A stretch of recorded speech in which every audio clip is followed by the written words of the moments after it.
Welcome to हर्षियाना classes physics में आप सभी का स्वागत है। आज अपनी सेकंड क्लास शुरू होने वाली है जीआईसी पीजीटी टीजीटी 2023। कल हमने क्लास 1 की थी, आज हमारी क्लास 2 है और उसमें हमने कल कुछ प्रीवियस ईयर के क्वेश्चन किए थे ऑप्टिक्स से।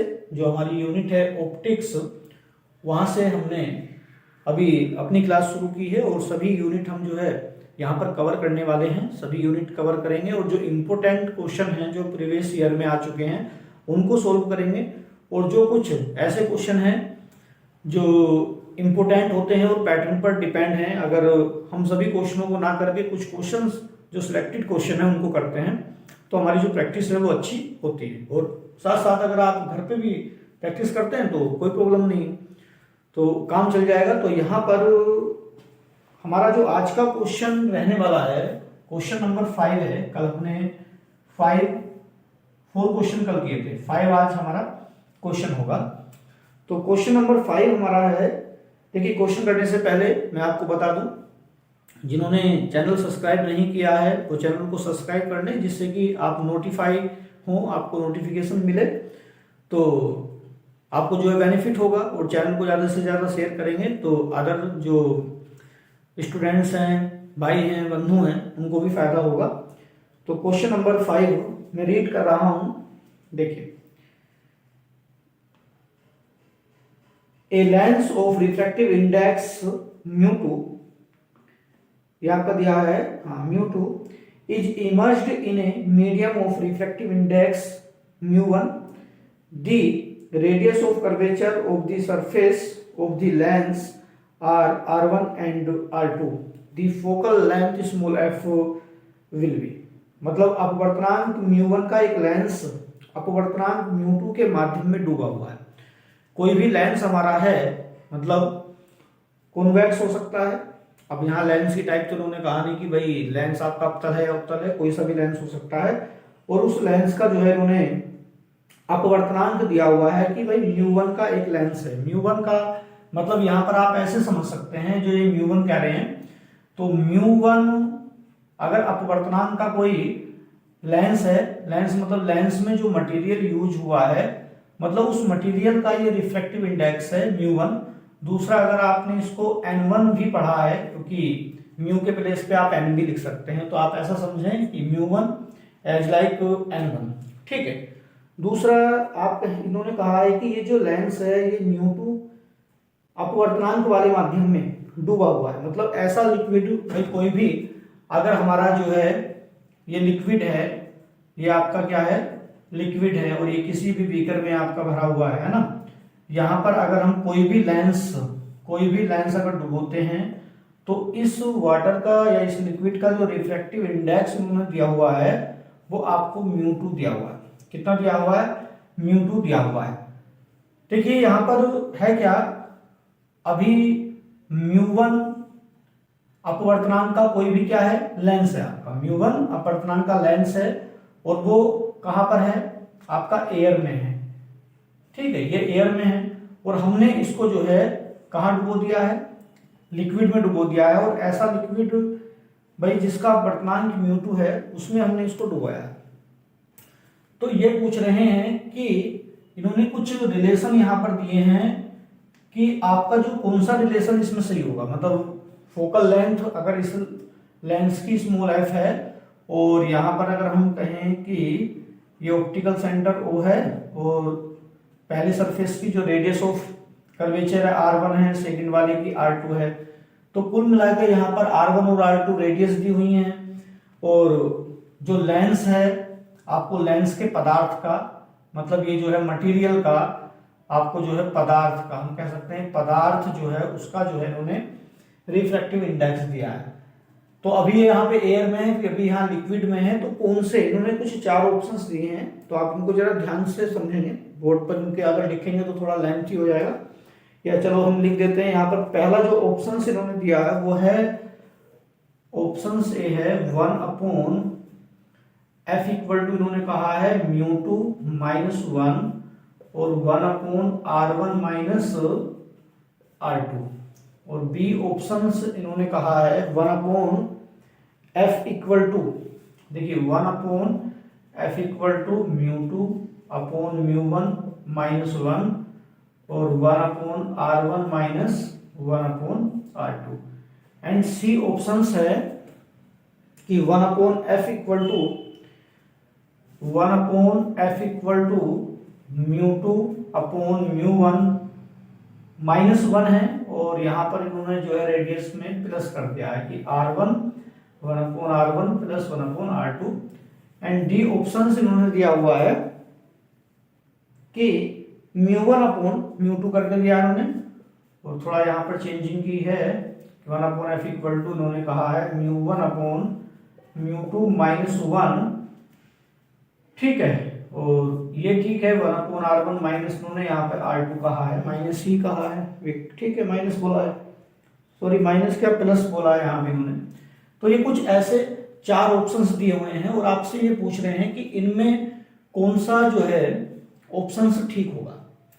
देखिए μ2 माइनस 1 है, 1/f इक्वल टू μ2 माइनस 1, हमें ये देखना पड़ेगा μ2 जो है किसका रिफ्रैक्टिव इंडेक्स है, लिक्विड का, किसका है, लिक्विड का। अगर लिक्विड का रिफ्रैक्टिव इंडेक्स हम यहां पर कहेंगे तो लिक्विड के लिए देखिए μ2 इक्वल टू आपका होगा lng, क्या होगा, lng आपका होगा, ओके, क्योंकि लिक्विड मतलब यहाँ पे refractive index of glass to है ना, टू रेस्पेक्ट आपका लिक्विड है ना, refractive index of glass to respect liquid μ2, तो ये इक्वल होता है यहाँ पर। तो इस तरीके से μ2 इक्वल टू lng तो है नहीं, lng इन्होंने दिया नहीं है कि भाई लिक्विड के जो है हम कहेंगे कि द्रव के सापेक्ष अगर कांच का अपवर्तनांक कुछ है तो उन्होंने नहीं दिया, तो यहाँ पर ये ऑप्शंस तो बिल्कुल जो है करेक्ट आपका होता है, ये तो ऑप्शंस हो नहीं सकता, ठीक है।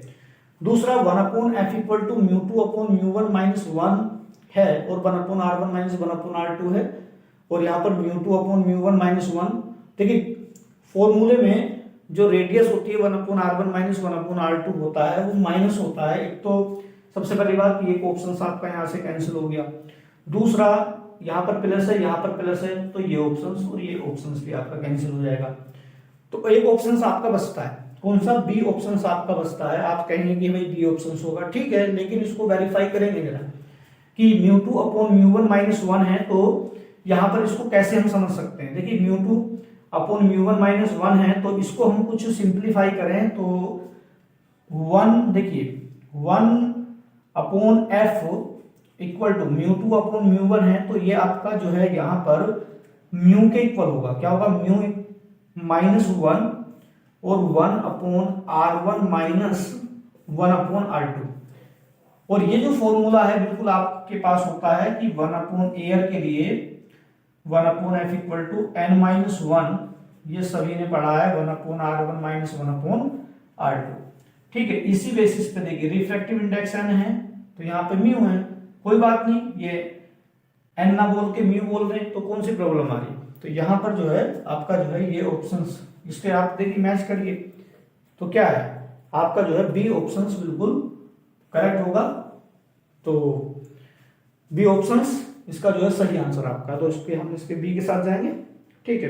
तो क्वेश्चन उम्मीद करता हूं आपको समझ में आया होगा, ये रिलेशन आपको पता होना चाहिए, ये रिलेशन यहाँ पर पता होना चाहिए, क्योंकि हमने कुछ नहीं किया है, सीधा है μ2 अपॉन μ1 इक्वल टू हमने म्यू लिखा है, क्योंकि हम जानते हैं n2 upon n1 equal to n होता है स्नेल लॉ से, ठीक है, स्नेल लॉ होता है आपका।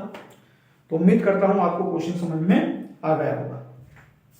एक बार बताइए क्लियरिटी कैसी आ रही है, आपको समझ में आ रहा है नहीं आ रहा है, चलिए क्लियरिटी ठीक है, बढ़िया है। उसके बाद नेक्स्ट क्वेश्चन लेंगे और यहाँ से आप जो है इस क्वेश्चन को जो है स्क्रीनशॉट ले सकते हैं और स्क्रीनशॉट लेने के बाद अपना नोट्स भी बनाते चलें, कुछ जो इंपॉर्टेंट पॉइंट हैं उनको आप नोट कर लें। उसके बाद हम जो है नेक्स्ट क्लास में, आज की अपनी जो क्लास है अगली कल क्लास होगी, अभी धीरे धीरे हम छोटी क्लास कर रहे हैं और धीरे धीरे इसकी जो है थोड़ा लगभग 40 मिनट्स के समथिंग क्लास करेंगे, अभी तो छोटी छोटी क्लास चल रही है स्टार्टिंग में।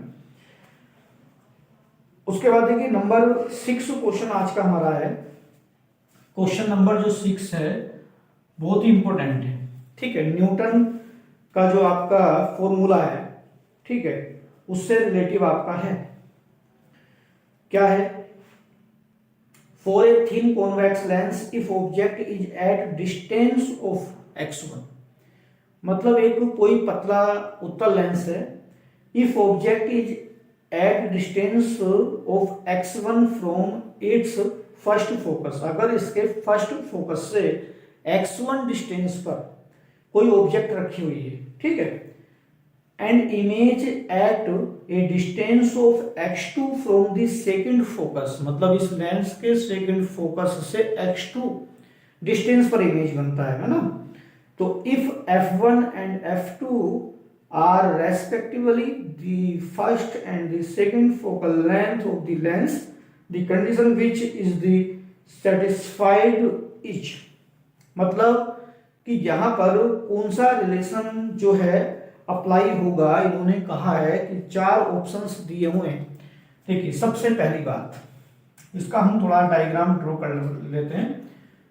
यहां पर ये कह रहे हैं कि इस तरह से ये कोई सपोज दैट हमारा कॉन्वेक्स लेंस, कोई थिन कॉन्वेक्स लेंस है, ये हमारा कॉन्वेक्स लेंस है, और आप सब समझते हैं कि यहां पर फर्स्ट फोकस f1 होगा और राइट हैंड साइड में जो है इसका फोकस होगा f2, है ना। तो फर्स्ट फोकस से कितनी डिस्टेंस पर स्टूडेंट्स, x1 डिस्टेंस पर। हमने कहा कि ये x1 डिस्टेंस है और यहां पर कोई ऑब्जेक्ट रखा हुआ है, मान लो, अभी मैं पूरा इसको नहीं बना रहा हूं, आपने ये क्वेश्चन जो है सोल्व किया होगा, ठीक है, न्यूटन का जो है ये आपने फॉर्मूला इसको प्रूव किया होगा। यहां पर मान लीजिए कोई ऑब्जेक्ट O है, x1 डिस्टेंस पर है और ये ऑप्टिकल सेंटर O है। अगर मैं कहूं यहां से यहां तक की जो डिस्टेंस है फर्स्ट फोकस से ऑप्टिकल सेंटर तक की, वो f1 है, स्मॉल f1 है, मतलब first focal length of the lens, and second focus तक की जो डिस्टेंस है, मतलब फोकल लेंथ, तो उसको हम f2 बोलेंगे। और ये कह रहे हैं कि अगर लेंस के फर्स्ट फोकस से x1 डिस्टेंस पर कोई ऑब्जेक्ट है, ठीक है, ये कोई ऑब्जेक्ट जो है आपकी x1 डिस्टेंस पे रखी है और इसका जो इमेज बनेगा, ठीक है, by the lens, convex lens, वो राइट हैंड साइड में फोकस से ये कह रहे हैं, ये जो फोकस से यहाँ इमेज बन रहा है, सपोज दैट आई इमेज बन रहा है, और ये जो इमेज बन रहा है वो आपका x2 डिस्टेंस पर बन रहा है। क्या बन रहा है? x2 डिस्टेंस पर बनता है, ठीक है। पूरा इसको ऑप्टिक्स के हिसाब से हम लाइट रे ये ड्रॉ करेंगे तो आपका बन जाएगा। अभी यहाँ पे आप देख सकते हैं थ्योरी में डेरिवेशन होता है, आप समझ गए होंगे। इस तरीके से थोड़ा मैंने समझाने की वजह से आपको लिखा है। तो जो न्यूटन का फॉर्मूला है, तो ये यहाँ पर होता क्या है कि भाई देखिए, ये जो object, position of the object and position of the image है, उनका प्रोडक्ट जो होगा, क्या होगा? प्रोडक्ट जो होगा वो आपका first focal length and second focal length के प्रोडक्ट के क्या होगा? इक्वल होता है। क्या होता है? इक्वल आपका होता है। ये यहाँ पे कंडीशन है, ठीक है। इन्होंने जो ऑप्शंस दिए हैं, देखिए ऑप्शंस क्या दिए हैं। पहला ऑप्शंस यहां पर इन्होंने दिया हुआ है x1 f1, है ना, x1 f1 इक्वल टू इन्होंने x2 f2 दिया है। v ऑप्शंस इन्होंने दिया है, ठीक है, v ऑप्शंस इन्होंने दिया है x1 f2, ठीक है, x1 f2 कहा है इन्होंने, x1 f2, तो सेकंड ये हो जाएगा इन्होंने x2 f1।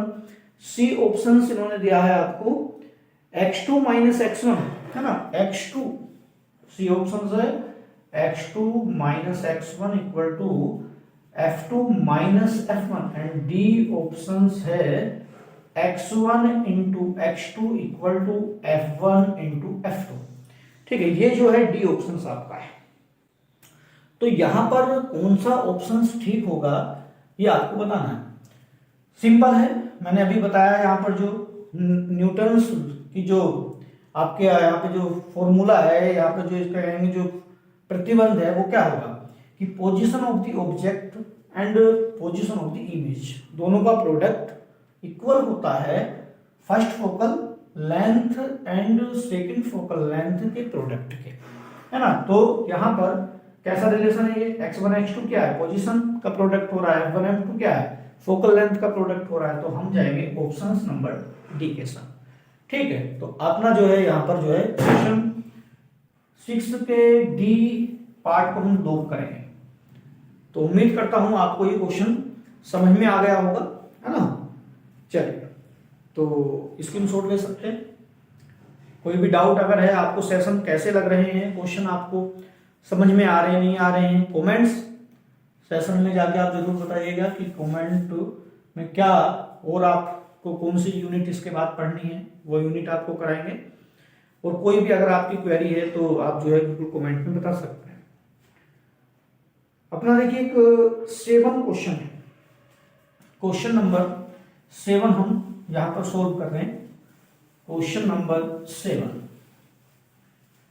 देखिए 7 क्वेश्चन है, इसको मैं रीड कर रहा हूं, इस तरीके से आपको बता रहा हूं। Which one of the following is not correctly matched, ठीक है। इसमें आपको जो है कोई भी एक पेयर दिया हुआ है ना, और पेयर में आपको जो है इसमें बताना है कि कौन सा पेयर ठीक है। तो क्वेश्चन को जरा ध्यान से आप सुनिएगा, क्योंकि बोर्ड पर ये जो है लिखना थोड़ा पॉसिबल नहीं है, थोड़ा लेंथी ऑप्शंस हो जाएंगे। देखिए फर्स्ट है, when the optical system is situated in the same medium, और इसका जो ये कह रहे हैं कि इसका जो सम्मिलित है करेक्टली मैच्ड है वो क्या है, principal points coincide with the nodal points. मतलब जब प्रकाशित तंत्र एक ही माध्यम में स्थित है तो प्रधान बिंदु और नोडल बिंदु संपाती होते हैं। ये ऑप्शन सही है या गलत है ये आपको बताना है। बी है, the planes passing through the nodal point and the perpendicular to the axis. तो यहां पर नोडल प्लेन्स मतलब नोडल बिंदुओं से गुजरते हुए एवं अक्ष के लंबवत तल को हम क्या कहते हैं, नोडल तल कहते हैं। बी ऑप्शन आपका ये है। सी है, the planes passing the through the principal axis focal length perpendicular to the axis. तो इसको क्या कहते हैं, फोकल प्लेन्स बोलते हैं क्या, मतलब प्रधान फोकस से गुजरते हुए एवं अक्ष के लंबवत तल को हम क्या कहते हैं, फोकस तल कहते हैं, ये कह रहे हैं। डी ऑप्शन है, the number of cardinal points of an optical system, प्रकाशित तंत्र के कार्डिनल बिंदुओं की संख्या कितनी होती है, ये कह रहे हैं 4 है, 4 होती है क्या। देखिए यहां पर चारों ऑप्शंस में से आपका इन्होंने क्वेश्चन कहा है कि which one of the following is not correctly matched, मतलब जो करेक्ट नहीं है उसको आपको बताना, ठीक है। करेक्ट नहीं मतलब सही आपको ही नहीं बताना सही कौन सा है। यहां पर जो है कोई भी एक ऑप्शन ऐसा है जो आपका सम्मिलित नहीं है और 3 है, इसका मतलब यही तो है। तो यहां पर मैं बता दूं, जब प्रकाशित तंत्र एक ही माध्यम में स्थित होता है तो प्रधान बिंदु और नोडल बिंदु संपाती होते हैं। ये ऑप्शन जो है बिल्कुल आपका करेक्ट है। सेकंड है कि the planes passing through these nodal point and perpendicular to the axis, बिल्कुल नोडल प्लेन्स इसको बोलते हैं, नोडल तल बोलते हैं, ये भी ठीक है। सी है, the planes passing the through principal focal perpendicular to the axis, इसको फोकल प्लेन्स बोलते हैं, फोकस तल बोलते हैं, ये भी ऑप्शन ठीक है। और डी में इन्होंने कहा है कि the number of cardinal points of an optical system, है ना, 4, ये कह रहे हैं 4 होते हैं भाई। प्रकाशित तंत्र के जो कार्डिनल बिंदुओं की संख्या होती है वो कह रहे हैं कि 4 होती है। ये ऑप्शन बिल्कुल आपका गलत है। यहां पर जो कार्डिनल आपके सिस्टम होते हैं, आपने थ्योरी में उसको सीधे से पढ़ा है, 3 सिस्टम होते हैं। कितने होते हैं, 3 होते हैं। तो आपका इस क्वेश्चन का जो आंसर होगा डी ऑप्शन आपका बिल्कुल करेक्ट होगा, ठीक है, कि 4 नहीं होते हैं, मतलब ये 4 वाला ही जो है करेक्ट नहीं है, ठीक है। क्वेश्चन नेक्स्ट हम लेते हैं, क्वेश्चन नंबर 8। ये तो थोड़ा ओरली आपका क्वेश्चन हो गया है। क्वेश्चन नंबर 8 हम इसको अपना जो है आज का इस क्वेश्चन में शामिल करते हैं आज की क्लास में। ये कह रहे हैं green light of the wavelength 5640 angstrom is the incident on air ना on an air glass interface if the refractive index of glass is 1.5, the wavelength of the light in glass would be c equal to 3 multiply 10 की power 8 metre पर second. वायु कांच की एक अंत सतह पर तरंगदैर्ध्य का हरा प्रकाश आपतित हो रहा है। यदि कांच का अपवर्तनांक 1.5 है तब कांच में प्रकाश की तरंगदैर्ध्य होगी। तो ये पूछ रहे हैं कितनी होगी। वायु कांच की एक अंत सतह पर तरंगदैर्ध्य का हरा प्रकाश मतलब ग्रीन प्रकाश इंसिडेंस है। कांच का अपवर्तनांक जिन्होंने दिया हुआ है 1.5, कांच में प्रकाश की तरंगदैर्ध्य ये पूछ रहे हैं क्या होगी, कांच में पूछ रहे हैं। तो सीधी सी बात है, आप यहाँ पर लिख लीजिए, देखिए वैल्यू लिखिए, गिवन जो वैल्यू आपको दी हुई है, गिवन वैल्यू रिफ्रैक्टिव इंडेक्स आपको दिया है 1.5 और c की value speed of the light होती है 3 multiply 10 to the power 8 metre पर सेकेंड। आपसे पूछ रहे हैं क्या कि भाई ये आपको बताना, और एक चीज इन्होंने और दी है ना, क्या दी है, ग्रीन लाइट की वेवलेंथ दी है, ग्रीन लाइट की वेवलेंथ दी है, सपोज दैट लैम्डा ये 5650 आपको दी हुई है एंगस्ट्रॉम। इसको एंगस्ट्रॉम है मीटर में कन्वर्ट करना चाहेंगे कर लो, वरना आपसे इन्होंने पूछी है, काहे में पूछी है, कांच में पूछी है, वो भी आपकी उसमें आ जाएगी, एंगस्ट्रॉम में आ जाएगी, कोई प्रॉब्लम नहीं। तो यहाँ पर हम इसको कैसे करेंगे, देखिए यहाँ पर इसको हम किस तरीके से सोल्व करेंगे। तो पहले आपको क्वेश्चन क्या है, n1 दिया हुआ है, उन्होंने n दिया है, c दिया है, और आपसे ये पूछ रहे हैं कि कांच में प्रकाश की तरंगदैर्ध्य आपकी क्या होगी, वो आपसे पूछ रहे हैं। तो सिंपल फॉर्मूला है इसका, कोई प्रॉब्लम नहीं है। लैम्डा डैश आपसे पूछ रहे हैं या कांच में पूछ रहे हैं तो लैम्डा जी भी लिख सकते हैं, क्वेश्चन मार्क। इसके लिए आपको फॉर्मूला पता होता है कि भाई लैम्डा डैश इक्वल टू या लैम्डा जी लिख लेंगे, इक्वल टू कितना है, ये हो जाएगा लैम्डा अपॉन स्मॉल एन, ठीक है। Lambda dash equal to lambda कितना है 5650 है, कितना है 5650 एंगस्ट्रॉम है, एन कितना है 1.5 है ना, और पॉइंट आप कैंसिल कर दीजिए, एक जीरो बढ़ा दीजिए और 15 से इसको डिवाइड कर दीजिए, कुछ 3600 कुछ आ जाएगा ना, सॉरी 3760 आ जाएगा इसका। तो यहाँ से डिवाइड कर दो आप इसको, 3760 आ जाएगा, ठीक है। तो लैम्डा डैश इक्वल टू 3760 आपका आंसर इसका होगा। तो यहाँ पर जो ऑप्शंस इन्होंने दिए थे, ऑप्शंस वो था, एक तो ए था 3640, बी 5460, सी था 4861 और नन ऑफ दीज मतलब उपरोक्त में से कोई नहीं। तो इसका जो ऑप्शंस है डी ऑप्शंस होगा, है ना, नन ऑफ दीज, इनमें से कोई है ही नहीं है, तो डी ऑप्शंस इसका जो है आपका बिल्कुल ठीक होगा। ये जो 3760 है ऑप्शंस में बिल्कुल भी नहीं है ना। तो इस तरीके से आपका ये क्वेश्चन हो जाएगा, मतलब आपको जो है लैम्डा पता है, रिफ्रैक्टिव इंडेक्स आपको पता है, ये तो आपको पता ही है, ये तो केवल कंफ्यूज करने के लिए इन्होंने दिए। आपको ये आपतित और अपवर्तित दोनों जो तरंगदैर्ध्य हैं उनमें रिलेशन पता होना चाहिए, ठीक है। तो इस तरीके से ये सिंपल क्वेश्चन है, क्योंकि ये आपतित है, अपवर्तित लैम्डा अपवर्तित इक्वल टू लैम्डा आपतित अपॉन n हो जाएगा।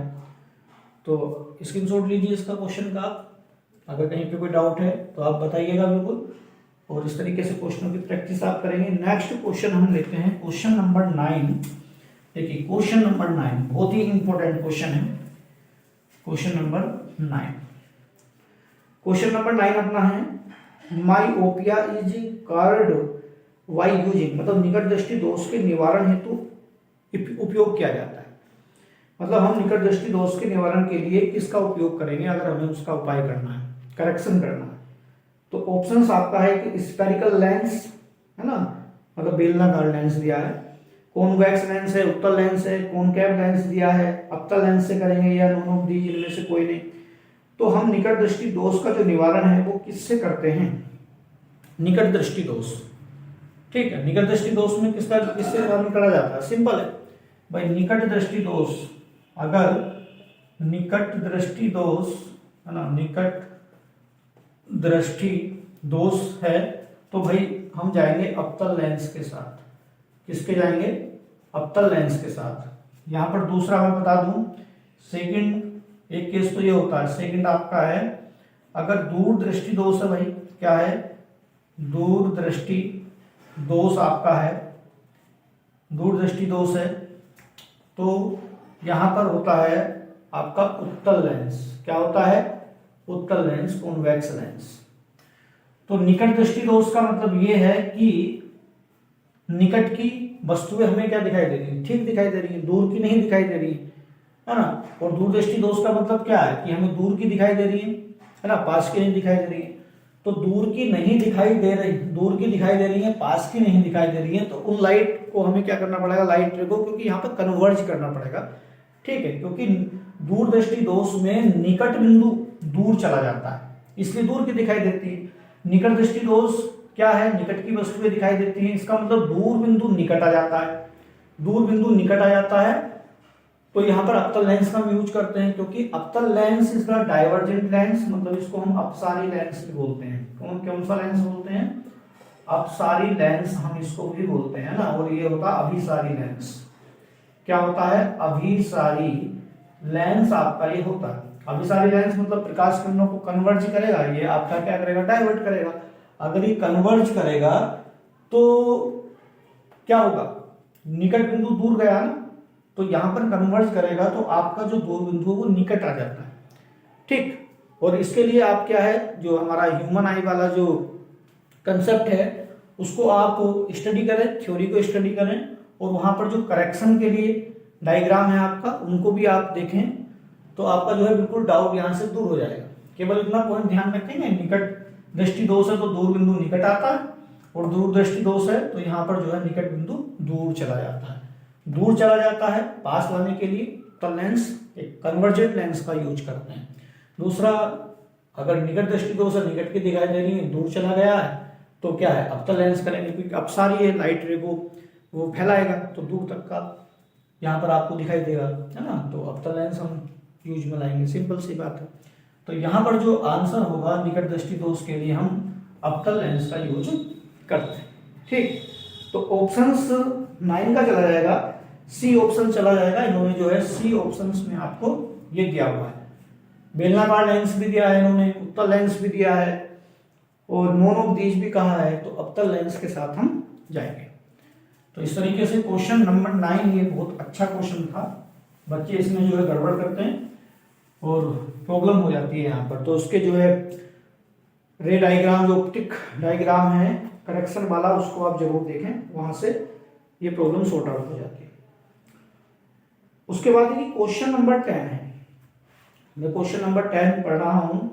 Which of the following will form A virtual and erect image for all positions of the object, मतलब निम्न में से कौन सी वस्तु की प्रत्येक स्थिति के लिए आभासी व सीधा प्रतिबिंब बनाएगा। आभासी कह रहा है स्टूडेंट्स, वर्चुअल और सीधा इरेक्ट। देखिए कह रहे हैं कॉन्वेक्स मिरर है, वो मिरर बनाएगा क्या, कॉन्वेक्स लेंस उत्तल लेंस बनाएगा क्या, कॉनकैव मिरर अवतल दर्पण, या नॉन ऑफ एवं उपयुक्त में से कोई भी नहीं। तो यहाँ पर कह रहे हैं आभासी और सीधा प्रतिबिंब बनाएगा। तो आभासी जो प्रतिबिंब बनेगा, एक तो कॉनकैव लेंस से भी बनता है, दूसरा आपका जो आभासी और सीधा बनता है अवतल दर्पण से भी बनता है ना। लेकिन मोस्टली आभासी और सीधा जो प्रतिबिंब बनाएगा हर एक कंडीशन में, क्योंकि यहाँ पर जो केस अप्लाई होंगे कंडीशन होती है 6। भाई फॉर्मेशन ऑफ इमेज है आपका, फॉर्मेशन ऑफ इमेज, जो फॉर्मेशन ऑफ इमेज है चाहे वो लेंस के लिए हो, है ना, या वो मिरर के लिए हो, 6 कंडीशन को फॉलो करता है। अब 6 कंडीशन के फॉलो के लिए भाई अगर हम अवतल दर्पण लेते हैं तो 5 कंडीशन के लिए रियल बन जाता है, वास्तविक बनता है। 6 वाली कंडीशनिंग के लिए पोल और फोकस के बीच में होती है ऑब्जेक्ट, तो वर्चुअल बनता है।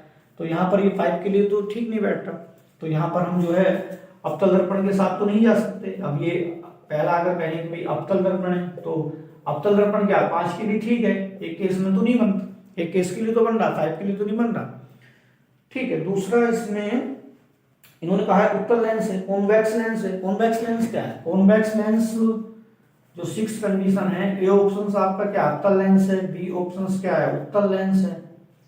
भाई क्या है, उत्तल लेंस आपका है, उत्तल लेंस। तो उत्तल लेंस से तो भैया ऑल इमेज क्या बनते हैं, रियल। आपके क्या बनते हैं, रियल ही बनते हैं। फर्स्ट सेकंड सिक्स वाले के लिए क्या बनता है, वर्चुअल बनता है, लेकिन मोस्टली तो रियल बनता है, ये भी वहां भी अप्लाई नहीं होगा। और थर्ड है अवतल दर्पण के द्वारा, अवतल दर्पण के द्वारा। अवतल दर्पण में चलो मैंने ए में लिख दिया, ऑप्शन थोड़ा ऊपर नीचे हो गया है। अवतल दर्पण है ये आपका, ये हो गया। एक उपयुक्त में से कोई नहीं, सी है भैया, उपयुक्त में से कोई नहीं, उपयुक्त में से कोई नहीं, उपयुक्त में से कोई नहीं। तो उपयुक्त में से कोई नहीं, तो यहां पर अवतल दर्पण है। अब अवतल दर्पण के लिए ये हो गया, ये भी नहीं है, तो एक लास्ट ही बचता है बस आपका, डी ऑप्शन उन्होंने दिया है उत्तल दर्पण। क्या दिया है, उत्तल दर्पण दिया। उत्तल दर्पण में तो भैया ऑब्जेक्ट कहीं भी रखा हो, ए टू जेड कहीं भी रखा हो, आभासी बनेगा, सीधा बनेगा, और आपका बिल्कुल बड़ा भी बन सकता है, छोटा भी, लेकिन बड़ा तो नहीं बनता है इसमें, तो छोटे बनते हैं। तो उत्तल दर्पण के साथ जाएंगे हम, तो ऑप्शन नंबर यहाँ पर डी ठीक होगा, उत्तल दर्पण। चलिए उसके बाद क्वेश्चन नंबर, आज का जो है 11 क्वेश्चन हम कर लेते हैं, और ये आज की क्लास का जो है अंतिम क्वेश्चन हमारा रहेगा। देखिए ये क्वेश्चन है, इन a concave mirror if x1 and x2 are the distance of object and its image respectively from the focus, then the focal length of the mirror is। अवतल दर्पण के लिए यदि x1 और x2 वस्तु तथा इसके प्रतिबिंब की फोकस से दूरियां हैं तो दर्पण की फोकस दूरी क्या होगी। कुछ चेंज इन्होंने क्या किया है भाई, x1 और x2 को इन्होंने कहा है कि वस्तु की दूरी हमारी क्या होती है, वस्तु की स्थिति x u होती है, प्रतिबिंब की क्या होती है, v होती है। तो उन्होंने वस्तु की दूरी को तो कहा है x1 और प्रतिबिंब की दूरी को कहा है x2, और तब आपसे फोकस दूरी पूछ रहे हैं। तो जनरली सीधा आप देखिए किस तरह से करेंगे। क्वेश्चन नंबर 11 जो है, इन्होंने क्वेश्चन नंबर 11 दिया है कि यदि आपका जो है u के प्लेस पर आपका कितना x1 है ना, पोजीशन ऑफ ऑब्जेक्ट x1 है, और पोजीशन ऑफ इमेज जो है x2 है, तो यहां पर फोकस दूरी जो होगी दर्पण की वो क्या होगी, है ना, ये आपसे पूछ रहे हैं। तो इसके लिए कुछ नहीं, आप सीधा जनरली फॉर्मूला लगाइए और उसके लिए कैलकुलेशन कर लीजिए कि 1/f = 1/u प्लस 1/v, और 1/f = u के प्लेस पे कितना रखेंगे, x1 रखेंगे, और प्लस v के प्लेस पे कितना रखेंगे, x2 रखेंगे, और यहां से आप ले लीजिए एलसीएम, और एलसीएम आ जाएगा x1 इंटू x2, ठीक है। तो ये हो जाएगा x2 x1 टाइम्स, इसे डिवाइड करेंगे x2 टाइम्स जाएगा, और ये आ जाएगा आपका x1, और f1 सॉरी f ही निकालना है, f तो नहीं, तो f इक्वल टू खाली f लिखेंगे ना इसको, तो यहां पर f इक्वल टू क्या होगा, x1 इंटू x2 अपॉन में x2 प्लस x1। हमने क्या किया यहाँ पर, ये पूरा इसको उल्टा कर दिया, तो f इक्वल टू क्या आएगा, x1 into x2 upon x2 plus x1 हो जाएगा, और फोकस दूरी हमारी ये होगी। ऑप्शंस इसमें दिए थे, पहला था ए ऑप्शन था x1 इंटू x2, दूसरा था x1 प्लस x2 अपॉन 2 मतलब बी ऑप्शन था, सी ऑप्शन था अंडर रूट में x1 x2, और डी था x1 x2 upon x1 plus x2। तो हमारा क्या आंसर आ रहा है, x1 x2 अपॉन में x2 प्लस x1 या x1 प्लस x2। तो हमारा ऑप्शन जाएगा कौन सा, डी ऑप्शन, है ना, तो इसका जो है डी ऑप्शन जाएगा, ये आपका डी ऑप्शन में दिया हुआ है, तो हमारा डी ऑप्शन हो जाएगा बिल्कुल ठीक। जो हमारा आ रहा सीधा उसके साथ जाएंगे, तो डी ऑप्शन हमारा करेक्ट। उम्मीद करता हूं लेक्चर आपको पसंद आया होगा, और अभी कुछ शॉर्ट वीडियो ही चल रही हैं, ज़्यादा लेंथी नहीं कर रहे हैं, थोड़ी मेरी तबीयत भी अभी कुछ खराब सी चल रही 2-3 दिनों से, तो इसलिए जो है ज़्यादा लंबी वीडियो हम नहीं बना रहे हैं। उसके बाद हम 40 से 45 वीडियो, मतलब 40 से 45 मिनट का लेक्चर अपलोड करेंगे कम से कम, ज़्यादा लेंथी उसको नहीं करेंगे, और मैक्सिमम क्वेश्चन करेंगे। अभी तो थोड़ा स्लोली चल रहा है, थोड़ा स्लोली हमारा चल रहा है, और हम बिल्कुल सही तरीके से बिल्कुल क्वेश्चनों को करेंगे, और थोड़ा सा क्वेश्चनों की संख्या को बढ़ाएंगे, है ना। तो बिल्कुल आप जो है चैनल के साथ बने रहें, ज़्यादा से ज़्यादा आप जो है लाइक करें और शेयर करें, और ऐसे स्टूडेंट्स को भी शेयर करें जिनको यहाँ से थोड़ा बहुत भी भाई अगर हेल्प मिलती है तो बड़ी अच्छी बात है ना। तो बिल्कुल आप उनको शेयर करें और साथ जुड़े रहें। बिल्कुल कोई भी दिक्कत अगर आपको है तो आप बताएं। Thank you for watching this video.